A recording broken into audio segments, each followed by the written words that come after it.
কালকে ঝড়ে অনেক আম পড়ে গেছে, তো আম দিয়ে কি করা যায় না, প্রতি বছর তো ঠাকুমা আমচুর করে, তাই আজকেও আমচুর করবে। আমচুর করার জন্য সুন্দরভাবে আমগুলো ছাড়িয়ে কেটে নিয়েছে। আমচুরগুলো খুব ভালো করে ধুয়ে নিতে হবে, কারণ ঝড়ে পড়েছে, অনেক বালি লেগেছিল। ঠাকুমা এখানে ভালো করে আমগুলো ধুয়ে নিয়েছে।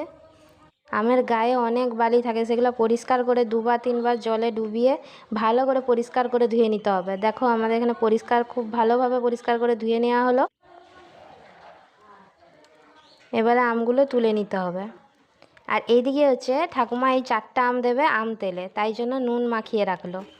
যে আমগুলো কাটা হয়নি এই আমগুলোকে আলাদাভাবে তুলে রেখে দিল, যদি পাকে তো পাকবে বা কাউকে দেয়া হবে। তো এখানে এই আমগুলো ছেঁকে নিচ্ছে।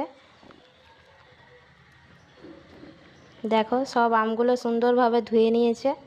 পুরো ভিডিওটা তোমরা দেখবে, তাহলে আমচুর খুব সহজেই বাড়িতে বানাতে পারবে। এবারে এর মধ্যে নুন দিয়ে দিল। নুনের পরিমাণটা একটু বেশি রাখবে। এই আমগুলো না অনেক টক, আমাদের কাছে এই আম অনেক টক, তাই জন্য নুনের পরিমাণ বেশি রেখেছে। আর এমনিতেও আমচুরে নুনের পরিমাণটা বেশিই রাখা হয়। এই আমগুলো এখন একদিন এরকমই থাকবে। তো কালকে ঠাকুমা কিছু আম এরকম নুন মাখিয়ে রেখেছিল, সেগুলো আজকে রোদে দেওয়া হবে। আর এই আম তেলের আমগুলোও রোদে দেওয়া হবে। আর আজকে যেগুলো নুন মাখিয়ে রাখা হলো আমগুলো, ওইগুলো থাকবে একদিন, মানে আজকে দিনটা থাকবে, কালকে আবার এগুলো এই যে রোদে দেওয়া হবে। ওগুলো রেখে দেওয়া হলো। এবারে ঠাকুমা যাচ্ছে ছাদে, ওই আমগুলো রোদে দেবে। রোদ তো সেরকম ওঠেইনি, কালকে অনেক ঝড় বৃষ্টি হয়েছে, রোদ সেরকম নেই। তাও এগুলো কালকে দেয়া ছিল তো নুন মাখিয়ে, তাই জন্য আজকে এগুলো রোদে শুকনো করতে দিল। দেখো আম তেলের আমটাও রোদে শুকনো করতে দিল, আর হচ্ছে আমচুরেরটাও দিল। আর এই ছাদেও একটা আম গাছ আছে, মানে নিচেরই আম গাছ কিন্তু ছাদের দিকে ডালগুলো আছে। এই আমটা অনেক সুন্দর খেতে, আমাদের আম গাছ নয়, অন্য লোকের, কিন্তু ডালগুলো সব ছাদেই পড়ে। দেখো আলাদা আলাদা করে কিন্তু এগুলো রাখতে হবে, আমগুলো একসঙ্গে রেখে দিলে হবে না, আলাদা আলাদা করে এই যে ছাড়া ছাড়াভাবে রেখেছে এরকমভাবেই রাখতে হবে। তো দেখো খুব সুন্দরভাবে ঠাকুমা এগুলো রোদে দিয়ে দিল। আজকে যেগুলো ভিজিয়েছিল নুনে, সেগুলো কালকে দেবে রোদে।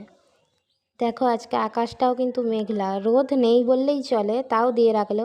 আর এই আম গাছটা কিন্তু প্রচুর আম হয়। এই যে এটা আরেকটা আম গাছ, আর এই আম গাছটা থেকে কালকে ঝড়ে পড়েছে আম, ওই আমেরই আমচুর হচ্ছে। ওই গাছের আমটা অনেক টক। আর এই আম গাছের আমটা খুবই মিষ্টি, পেকে গেলে কাঁচা অবস্থাতেও মিষ্টি আর পাকাতেও মিষ্টি। আমগুলোর সাইজ এরকম ছোট ছোটই হয়। তো আমচুরের ভিডিওটা তোমাদের কেমন লাগলো অবশ্যই কমেন্ট করে জানাবে। আর যখন আমচুরটা এখন পুরোপুরি শুকনো হয়ে যাবে, তখনও আমি ভিডিও করে দেখাবো। তো ধন্যবাদ সবাইকে, ভিডিওটা লাইক করতে কিন্তু ভুলবে না।